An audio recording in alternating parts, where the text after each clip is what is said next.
Hey team, it's your nurse educator Amy here, and today we're going to be talking about how to level and zero an EVD.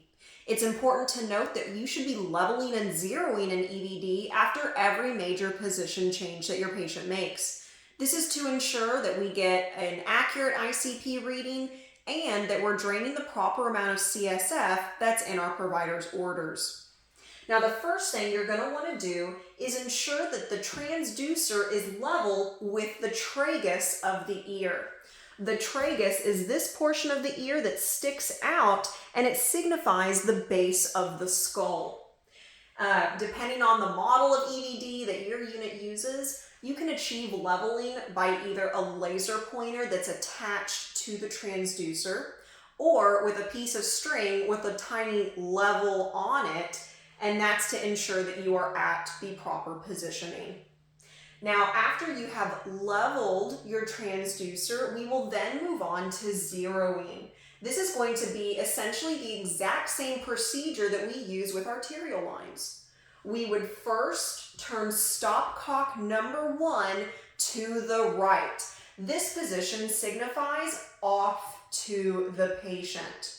Now, I have heard some nurses say that they also like to move stopcock number 2 in a certain position, and then they will also bring the drain down to 0. It really doesn't matter what you do with those extra pieces, because stopcock number 1 is off to everything else, right? So everything past stopcock number 1, it's off. So it doesn't matter what you do with this other stopcock or the Vuratrol. So I just wanted to make that clear. The most important thing is that you're turning stopcock number 1 off to the patient, which is to the right. After you have moved stopcock number 1, you're then going to take off the cap, and just like you would with an arterial line, you're going to push 0 on the patient's cardiac monitor.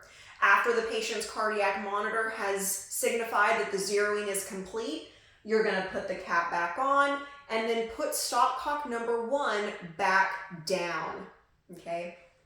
And then that's pretty much it. Very short and easy, but I really want to make sure that you guys are ensuring that we are level with the tragus before we get any ICP reading.